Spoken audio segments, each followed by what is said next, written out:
महाकुंभ हो या फिर यूपी का बजट, अखिलेश यादव हर मुद्दे पर सीएम योगी को घेरने के मौके तलाश रहे हैं। लेकिन योगी आदित्यनाथ हर बार अखिलेश यादव की तरफ से गढ़े जा रहे नैरेटिव को एक्सपोज कर देते हैं। आज योगी सरकार ने अपना 9वां बजट पेश किया। सीएम योगी ने यूपी के बजट को सनातन संस्कृति को समर्पित किया।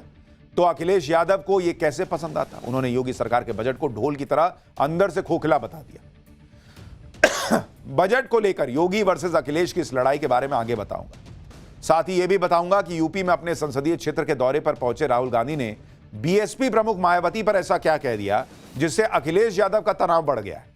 लेकिन इस सब के बीच संभल हिंसा पर जो विस्फोटक खबर आई, जिसने सनातन विरोध के अखिलेश यादव के एक और नैरेटिव को ध्वस्त करके रख दिया, आज उसके बारे में पहले सुनिए। संभल में जो शख्स हिंदुओं के लिए लड़ाई लड़ रहा है, कैसे हिंसा की आड़ में उसके खात्मे की साजिश रची गई थी, आज इसका खुलासा हुआ है। जबकि अखिलेश यादव हिंसा के जिम्मेदार ऐसे लोगों को शुरुआत से बचाने में लगे हुए हैं। माथे पर तिलक, चेहरे पर दाढ़ी और काले कोट में नजर आने वाले विष्णु शंकर जैन कैसे हिंदू मंदिरों की लड़ाई लड़ रहे हैं, कैसे सनातन की लड़ाई लड़ रहे हैं, ये सब जानते हैं। ये सनातन के धरोहरों को बचाने के लिए जीवन समर्पित कर चुके हैं और शायद इसी वजह से वो कट्टरपंथियों के निशाने पर हैं। संभल हिंसा की जांच में खुलासा हुआ कि पिछले साल 24 नवंबर को भड़की हिंसा की आड़ में विष्णु जैन को मारने की प्लानिंग की गई थी बॉस। यह साजिश किसी और ने नहीं बल्कि दुबई में बैठे शारिक साठा नाम के गैंगस्टर ने रची, जिसका कनेक्शन अंडरवर्ल्ड के डॉन दाऊद इब्राहिम से भी है।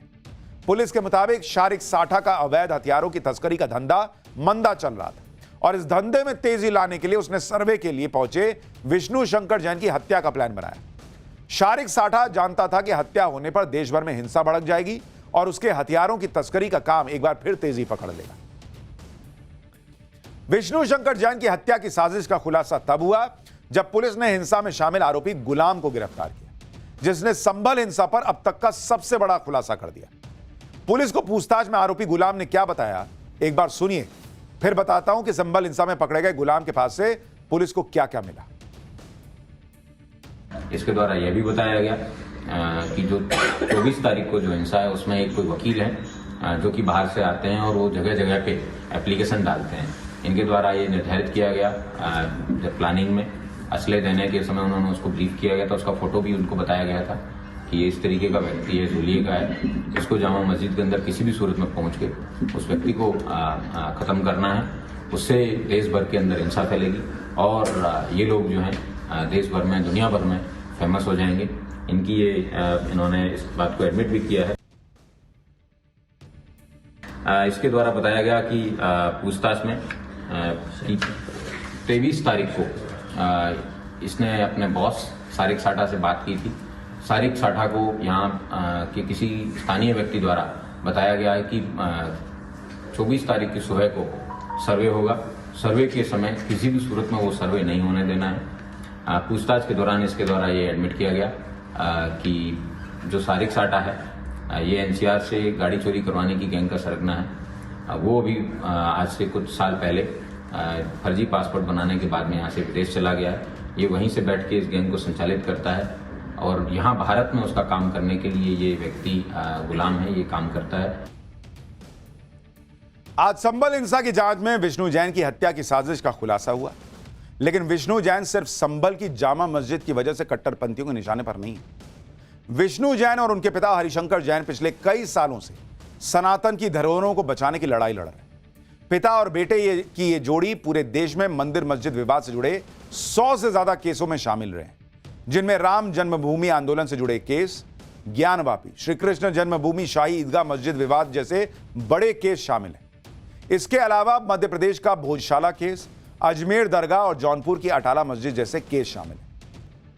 देखिए, इस धमकी का सबसे मूल कारण है समाजवादी पार्टी की मीडिया सेल, अखिलेश यादव जी, साथ ही साथ ओवैसी जी और वहां के जो कंसर्न एमपी हैं। अगर मुझे कुछ भी होता है तो इसके रिस्पॉन्सिबल ये सारे लोग होंगे। उसका कारण है इन्होंने मिस इन्फॉर्मेशन हर जगह फैलाई है। और मिस इन्फॉर्मेशन क्या फैलाई है कि मैं जब वहां पे सर्वे करने जा रहा था तो जय श्री राम के नारे लगाते हुए जा रहा था और एक भीड़ को लेकर जा रहा था जो जय श्री राम के नारे लगा रही थी, जिसकी वजह से दंगा हो गया और जिसकी वजह से 5 लोगों की मृत्यु हो गई। तो इस तरह की मिस इन्फॉर्मेशन फैलाना मुझे लगता है सरासर गलत है। तानाशाही दिखाते हुए सुबह के वक्त से पहले शाही जामा मस्जिद आ गई। आ गए। शाही जामा मस्जिद कमेटी और मुस्लिम समाज के लोगों ने फिर भी धैर्य रखा और दोबारा सर्वे के लिए अंदर ले गए। सर्वे के दौरान करीब 1.5 घंटा बाद जब जनता को सूचना मिली तो वो इकट्ठा होना शुरू हो गए। लोगों ने सर्वे का कारण जानना चाहा तो सर्किल ऑफिसर ने उनके साथ गाली गलौज की और लाठीचार्ज करवाकर बुरी तरह जख्मी कर दिया। इसका विरोध करते हुए चंद लोगों ने पत्थर चलाए, जिसके बदले में पुलिस के सिपाही से लेकर के अधिकारियों तक ने अपने सरकारी और प्राइवेट हथियारों से गोलियां चलाई, जिसका वीडियो रिकॉर्डिंग है, जिसके एवज में दर्जन लोग गोलियों से घायल हो गए हैं। 5 मासूमों जो कि अपने घर से सामान लेने के निकले थे, उनकी मृत्यु हो गई। संभल का माहौल बिगाड़ने में संभल का माहौल बिगाड़ने में याचिका दायर करने वाले लोगों के साथ पुलिस और प्रशासन के लोग जिम्मेदार हैं। सिर्फ वोट बैंक की पॉलिटिक्स के लिए अखिलेश यादव उन लोगों के साथ खड़े हो गए जिन पर आरोप है कि उन्होंने पुलिस तक को नहीं छोड़ा, उन पर भी पत्थरबाजी की। ऐसे दंगाइयों पर, ऐसे हिंसक लोगों के साथ दे रहे हैं वो। अखिलेश यादव संभल हिंसा में शामिल लोगों के बचाव में क्यों उतरे, इसकी वजह समझना कोई बहुत मुश्किल काम नहीं। हिंसा के लिए जिस आरोपी गुलाम को गिरफ्तार किया गया और गुलाम ने विष्णु शंकर जैन की हत्या की साजिश में जिस शारिक साठा का नाम लिया, पुलिस के मुताबिक इन दोनों को यूपी की पिछली सरकारों में राजनीतिक प्रोटेक्शन मिला हुआ था भाई। इसलिए वो बिना किसी डर के संभल में बैठे बैठे गैंग ऑपरेट करते थे। योगी सरकार बनने के बाद जब सख्ती हुई तो उसे फर्जी पासपोर्ट बनाकर दुबई भागना पड़ा। संभल हिंसा की जांच में विस्फोटक खुलासे हो रहे हैं क्योंकि सीएम योगी क्लियर कट कह चुके हैं कि सनातन पर वो झुकेंगे नहीं, संभल पर रुकेंगे नहीं। संभल ही नहीं, प्रयागराज में चल रहे सनातन के सबसे बड़े पर्व महाकुंभ को लेकर भी योगी और अखिलेश के बीच जबरदस्त जुबानी जंग छिड़ी हुई है। लेकिन भव्य महाकुंभ के बाद आज सीएम योगी यूपी का सनातनी बजट भी ले आए। यूपी के 8 लाख करोड़ से ज्यादा के बजट को सीएम योगी ने सनातन संस्कृति को क्यों समर्पित किया, एक बार उसको भी सुनिए। 2025-26 का जो बजट है, यह भारत की सनातन संस्कृति को समर्पित सर्वे भवन्तु सुखिनः की अवधारणा पर गरीब, अन्नदाता किसान, युवा, महिला के उत्थान को समर्पित है, जिसमें प्रधानमंत्री मोदी जी का विजन, जिसमें वंचित को वरेता, यानी वंचित को वरेता उसका एक थीम है, उसका केंद्रीय भाव है, इसको समर्पित है। यह भी जानना चाहिए कि योगी आदित्यनाथ यूपी के बजट को सनातन संस्कृति को समर्पित कर क्यों रहे। दरअसल इस बार यूपी के बजट में सनातन की झलक साफ नजर आ रही है। जैसे वृंदावन में श्री बांके बिहारी मंदिर के सौंदर्यीकरण और उसे कॉरिडोर के रूप में विकसित करने के लिए 150 करोड़ की व्यवस्था का प्रावधान है। मिर्जापुर में मां विंध्यवासिनी धाम और उससे जुड़े विकास के लिए 200 करोड़ का बजट है। निमिषारण्य पर्यटन विकास के लिए 100 करोड़ और साथ साथ वहां पर वेद विज्ञान केंद्र के लिए भी 100 करोड़ का बजट तय किया गया। चित्रकूट में भी पर्यटन विकास के लिए 50 करोड़ का प्रावधान है।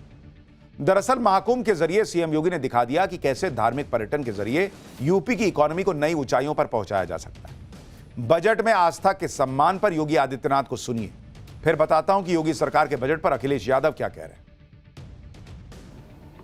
आस्था को सम्मान देने के लिए भी प्रदेश सरकार ने इस बजट में काफी प्रावधान किए हैं और महाकुंभ की सफलता आप सबके सामने है। आपने आज कैट की रिपोर्ट को भी देखा होगा कि महाकुंभ के कारण इकोनॉमी में 3 लाख करोड़ रुपए से अधिक की वृद्धि की संभावना अभी से बताई गई है। और मुझे बताते हुए प्रसन्नता है कि इस आयोजन को आगे बढ़ाने के साथ साथ अयोध्या क्षेत्र के पर्यटन विकास के लिए 150 करोड़ रुपए, मथुरा वृंदावन के विकास के लिए 100 करोड़ रुपए की अतिरिक्त व्यवस्था का प्रावधान किया गया है। हालांकि हर बात पर सीएम योगी का विरोध करने वाले अखिलेश यादव और उनके चाचा शिवपाल यादव योगी सरकार के बजट को खारिज कर दिया। अखिलेश ने इसे सीएम योगी का सेकंड लास्ट बजट बताया। शिवपाल यादव ने एक कदम और आगे बढ़कर 2027 में जनता के हित वाला बजट लाने का दावा कर दिया। आप भी अखिलेश यादव और शिवपाल यादव को सुनिए, फिर यूपी में राहुल की एंट्री ने अखिलेश को कौन सी नई टेंशन दी है ये भी दिखाता हूं। ये बजट नहीं, बड़ा ढोल है जिसमें आवाज तो बहुत है पर अंदर से खाली है। ये बजट खोखला है, ये बजट खोखला है। इस बजट का झोला खाली है। जनता को लग रहा है बजट आया ही नहीं है। वो पूछ रही है प्रवचन तो आ गया, बजट कब आएगा? बजट देख करके किसानों की उम्मीद का खेत सूख गया है। बजट देख करके महिलाओं के माथे पर घर चलाने की चिंता की लकीरें और बढ़ गई हैं। बजट देख करके बुनकरों का ताना माना रुक गया है और हथकरघे खामोश हो गए हैं। जनता पूछ रही है कि जुमला मंत्रालय के लिए बजट कितना आवंटित किया है। ये बजट एक बड़े घोटाले की पटकथा है। यूपी में योगी वर्सेस अखिलेश की लड़ाई के बीच आज अचानक इंडी गठबंधन में अखिलेश के सहयोगी राहुल गांधी ने यूपी में एंट्री की। राहुल गांधी 2 दिन के दौरे पर अपने संसदीय क्षेत्र रायबरेली पहुंचे। राहुल गांधी भी शायद समझ चुके हैं कि यूपी में सनातन का डंका बज रहा है, इसलिए वो आज रायबरेली पहुंचते ही सबसे पहले बजरंग बली की शरण में पहुंच गए। राहुल गांधी ने हनुमान मंदिर में पूजा अर्चना की। इसके बाद राहुल गांधी रायबरेली में दलित छात्र संवाद में हिस्सा लेने गए, लेकिन इस कार्यक्रम में राहुल गांधी ने वो बयान दे दिया जिसके बाद 2027 के यूपी विधानसभा चुनाव में इंडी गठबंधन अधर में लटकता दिख रहा है, क्योंकि इशारों में राहुल गांधी ने मायावती और उनकी पार्टी से गठबंधन की बात छेड़ दी और यह खुलासा भी कर दिया कि लोकसभा चुनाव के दौरान भी उन्होंने बीएसपी के साथ गठबंधन की कोशिश की थी। शायद राहुल गांधी समझ चुके हैं कि अखिलेश यादव के साथ गठबंधन में उन्हें ज्यादा भाव मिल नहीं रहा, क्योंकि पिछले दिनों 10 विधानसभा सीटों में हुए उपचुनाव में अखिलेश यादव ने कांग्रेस को एक भी सीट नहीं दी। दिल्ली चुनाव में भी अखिलेश यादव ने कांग्रेस का साथ देने के बजाय आम आदमी पार्टी का समर्थन किया। ऐसे में राहुल गांधी यूपी में नए पार्टनर की तलाश में जुट गए। हालांकि इससे पहले कि गठबंधन की बात कुछ आगे बढ़ती, मायावती ने राहुल गांधी के कांग्रेस के साथ गठबंधन वाले बयान को बरगलाने वाला बयान करार दे दिया।